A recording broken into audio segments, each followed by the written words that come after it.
That's everything from the Secure Communities Act. Oh yeah, sure I have.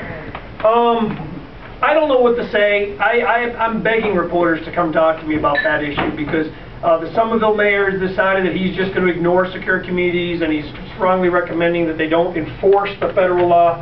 I have very strong feelings about it. I'll tell you right now, we have an immigration crisis right now in America. You guys know what's going on the borders. It's all come about because of the perception or reality of non-enforcement of our current immigration laws. I have been to the border. I've been to El Paso, Texas. I've been to the border. I've been on the border. I've been to Washington, D.C. on immigration conferences, and I've talked to ICE agents, several of them, and they've told me unequivocally they've never had worse morale because they're not allowed to do their jobs. They're not allowed to detain people. They're not, I mean, on occasion, but I mean, if someone, I've been told this by ICE agents, if a child, now we see this crisis with children because there's a perception going on that if children walk across the border, they're not going to be detained. They're going to be detained only to reunite them with their families. So we're seeing, in my opinion, you're seeing an administrative policy that is blowing up right now, and it's creating a crisis. And I think it's their own doing.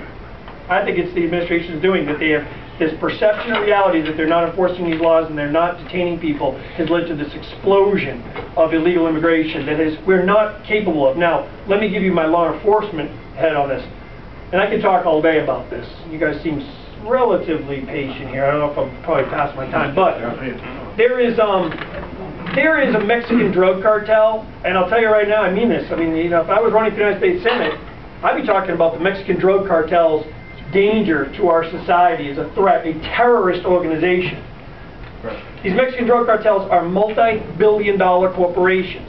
They're infiltrating our country through gangs. I don't mean talk off the top of my head, but if I had to just guess, I think there were 500 murders in Chicago last year. Nobody talks about that, right? Right. When you see an incident somewhere else in the country, there's headline stories. But when 500 people get murdered in Chicago, it's just kind of like business as usual. Guess what? A lot of that is coming from Mexican drug cartels, turf wars. They are violent, dangerous. They're infiltrating our cities and our country right now. And this immigration crisis has created, it is throwing gasoline on that because a lot of these young gang members are teenagers. And they're using this crisis to sneak into our country and then find their way infiltrating right in. So we have a public safety issue going on, and that's where I'm focusing as sheriff. I'm trying to get that word out. I was interviewed by a couple papers last week. We have a public safety crisis. As sheriff, I'll talk about that.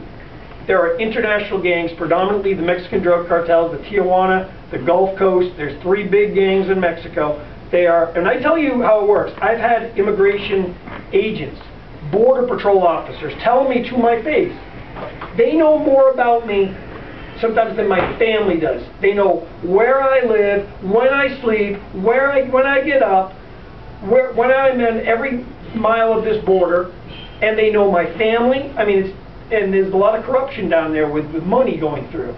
So it's extremely serious. But now when I'm hearing the repercussions of the current situation are that the young gang and dangerous members are sneaking in with all the rest of these folks, we have a big problem. And I know you guys can enlighten me.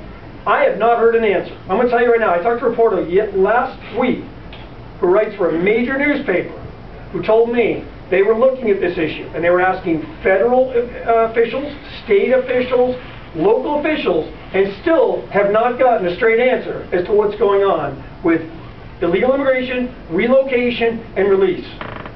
We're not getting answers. I think it's an outrage that we have not getting answers from our public officials who work for us. Right. I don't understand it, but we're not getting them.